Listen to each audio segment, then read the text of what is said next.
Family, once again, let me take this time and opportunity to welcome you again in our session.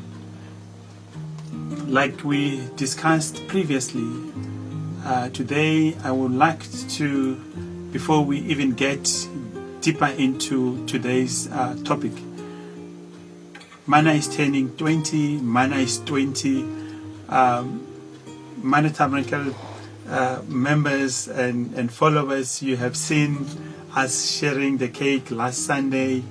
It's happening. We are 20, and even our programs are getting more mature and everything else. And we shouldn't be doing this, if it wasn't for our parents, Pastor Strike, Pastor Joylene. We will forever be grateful, thankful that you came with manna, and now we know what it is. It is, of course, manna. Today, family, I would want us to look at something that, for quite a long time, actually, it has been very close to my heart, and, I have wanted us to talk about it.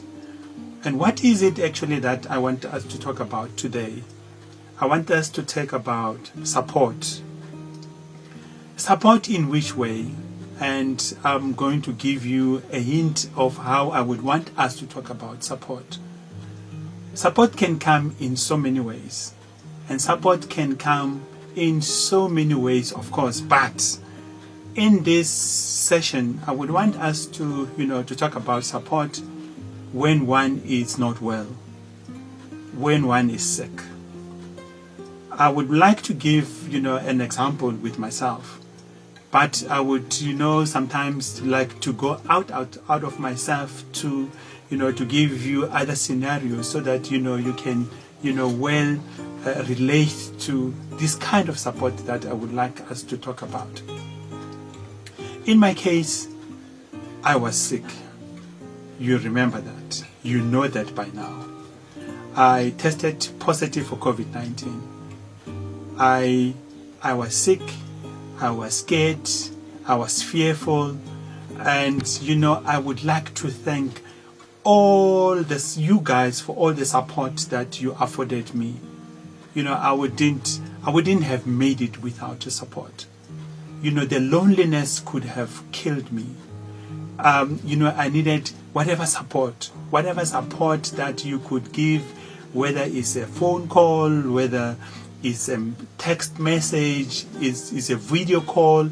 It's sometimes that's the only kind of support that you can get.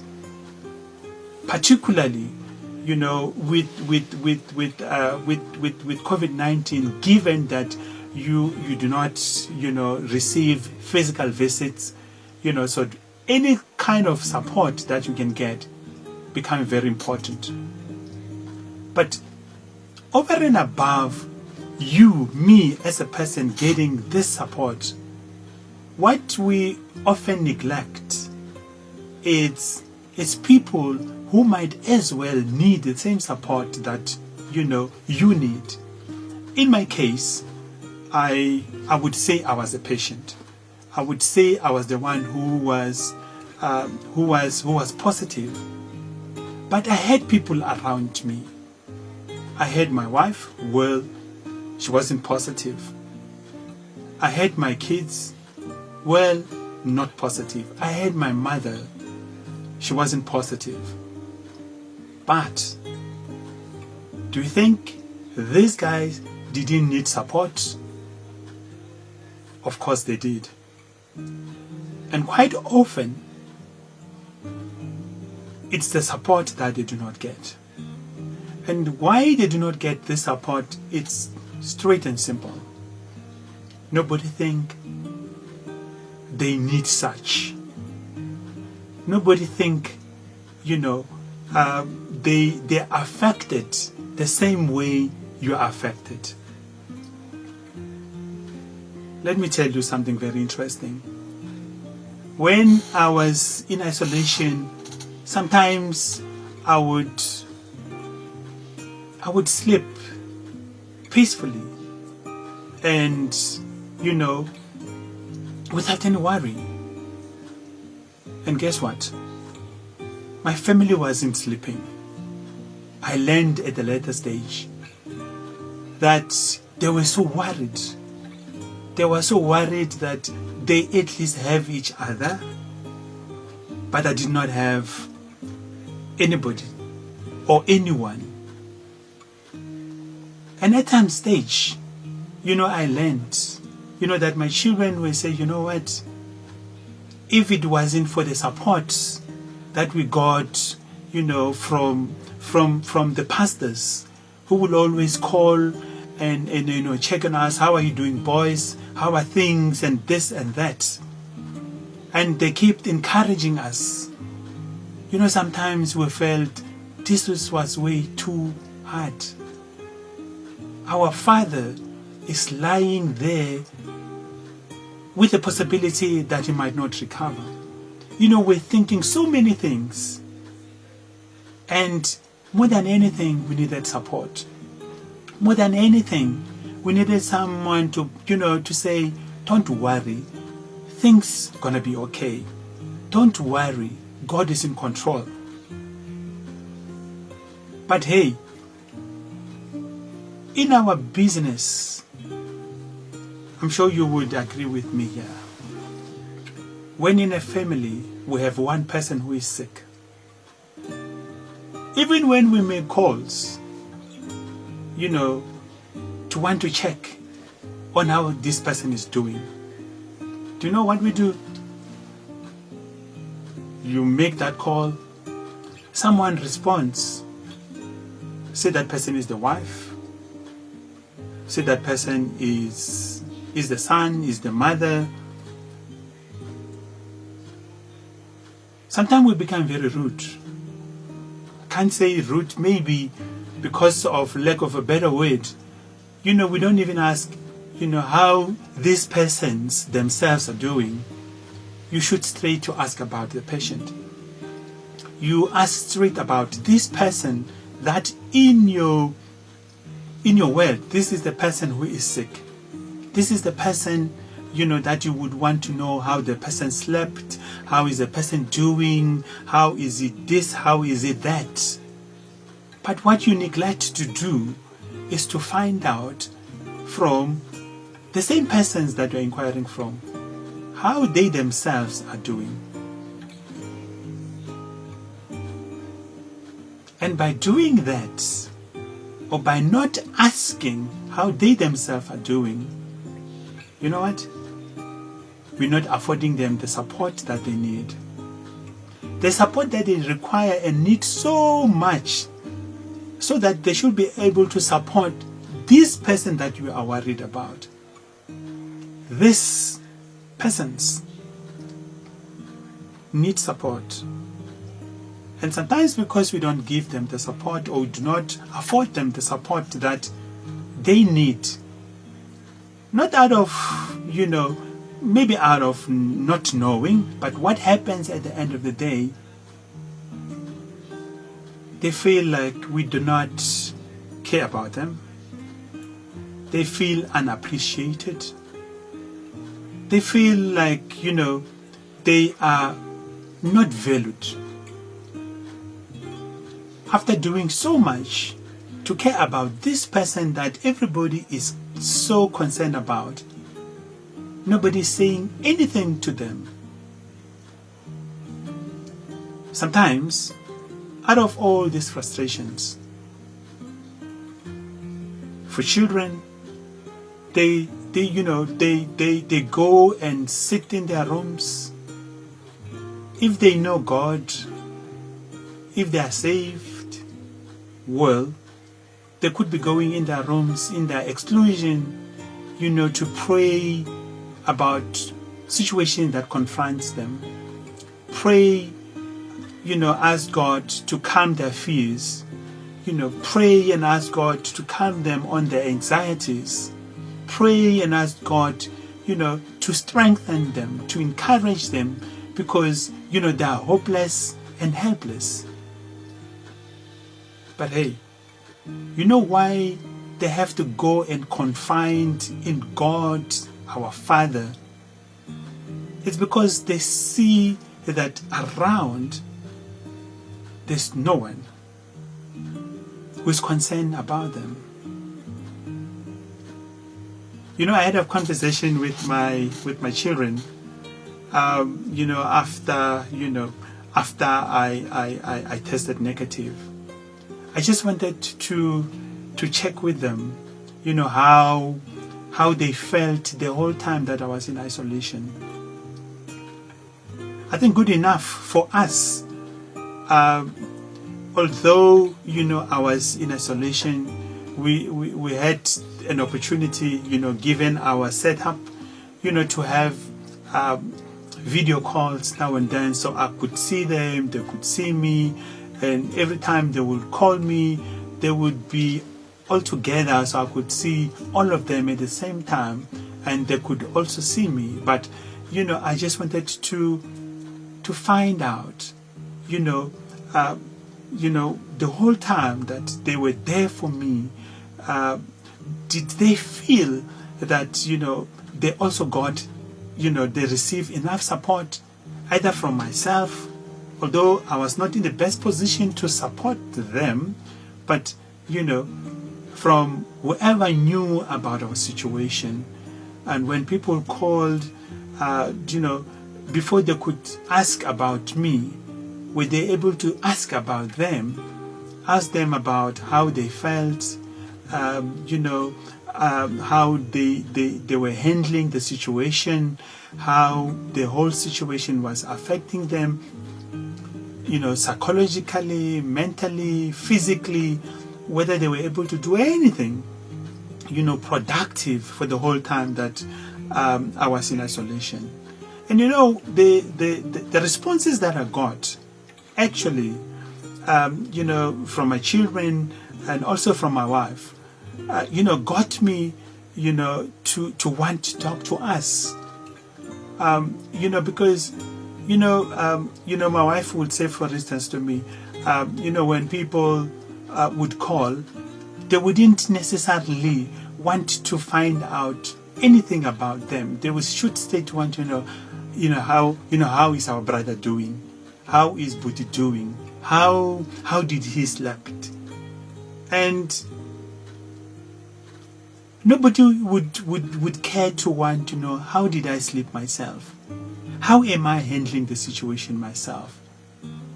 Do I need, what kind of support do I need? You know, do I have fears? And of course, my wife would say, you know, I was so fearful. I was so fearful to say, you know, I have lived my, my marriage life with this man, and we have kids, and I cannot imagine, you know, this life without this person. I cannot imagine my life with my children without their father. I was so fearful that, you know, this virus might rob us of this life, and I was not ready for this. I needed someone to say something to me that would affirm, confirm my, you know, to say, you know, you don't have to be fearful. God is in control. And, you know, although our pastors would call now and then, will reassure us, they will call us 3 times in a day, in the morning, during the day, in the evening, at night, you know, you wanted to get this kind of support from all angles. But hey, you know, people sometimes, I can't say out of ignorance, they're just concerned about this one person who in their mind is a sick person. And you know, I was asking my elder son to say, then, son, how did you, given that, you know, the support was not forthcoming, was not coming as you would want it, how did you survive? How did you survive without the support? And he said, you know what? I'm glad that I know God. I'm glad that I have a relationship with God. And, you know, now and then, you know, I would, when I feel heavy, I said, other than praying, which of course is something that I will do very often, I would come down, call my mother and call my little brother. I said, no, guys, let's pray together. Let's we don't have our dad in our midst. He's not well, but we need to support each other. It's not right that individually we should be in our little spaces, mom sitting in your room, me sitting in my room, my little brother in his room. We need each other. We might not have the world, but if we have each other, that's the kind of support that we need. And I realized that they needed support, and the support that they could not find elsewhere, they decided this is the support that we should find in ourselves. What happens quite often when you need support, when you are in a stressful situation, where you need to be calmed, where you need to be encouraged, where you need to be told it's all gonna be all right, and you don't get that. We often find, or we hear of children who will sit in their room. Sometimes they would cut their wrists. Others would involve themselves in dangerous things. Are they crazy? No. They need help. They need someone to be there. Sometimes leaving our children, all by themselves, sometimes not even knowing what exactly they are doing. And maybe this is the culture within our traditions and different cultures that we should begin to encourage, to communicate to our children. Children are affected sometimes even more by situations that affect their parents, maybe even more than their parents themselves. If I'm a child and my only support system, or the only person who I'm clinching my hope to is not well, so many things go around me, go in my head. My head does not rest. Even when I go to bed, sometimes I don't even sleep. There's so many meetings that you will run in your head. You even think, what will my life be like without this parent? What will I be tomorrow without this person? So you see, children need us more than we ever imagine. And it should be one of our primary roles to ensure that amidst our troubles, amidst our tribulation, sometimes for the sake of our children, not that we should put a brave face even when things are not working, but we must think for them. We must think of the kind of support that they need, and where we can, we should provide. And if we are not in a position to provide, we should at least link them with services that we think would be in a position to bring them back on their feet. Think of a child who is in a single whose parent is is a single parent, a child from a single parent family, and the parent is sick. Say for instance, the parent is hospitalized. Sometimes the parent is undergoing a major operation and all that. You tell me what is going through the mind of this child. The only parent that this child has in this whole world is undergoing a major operation. This person might not even make it. If this person make it, there could be complications. This person might not be able to work again, walk again, all these things. You tell me what kind of support this child requires. And you tell me, where does this person get the support? Do we readily give the support? Unfortunately, in most cases, what we are worried about is the person who is undergoing the operation. What we are worried about is the sick person. Yes, true, we should be worried about the sick person. We should be worried about the person who is in the situation. But these people around this person might also need us more than we ever imagined. And in this current situation that we find ourselves in, where we have, the pandemic, COVID-19 running havoc in families, maybe if we have a person, a partner who is positive, the other one isn't, we have a parent who is positive and the family isn't, let's be worried and be concerned not only about the person who is positive, the person who is the sick person. Let's be worried about the entire family, because after all, this entire family need the same support. Sometimes they need this support even more. Without it, they might not make it. Without it, they will not even be able to support the same person that we are so worried about.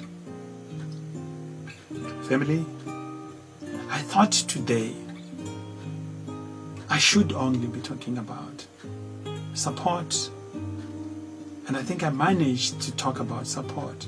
Support that we should give to our sickly family members, but not neglect.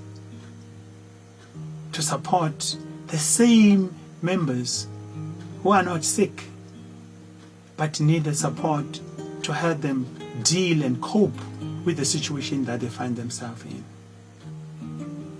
And I hope with this session you have gained a thing or two. And going into the future, we are going to be a different family, a family that care not only for the sick ones, but also care for those that are around them. Until next time.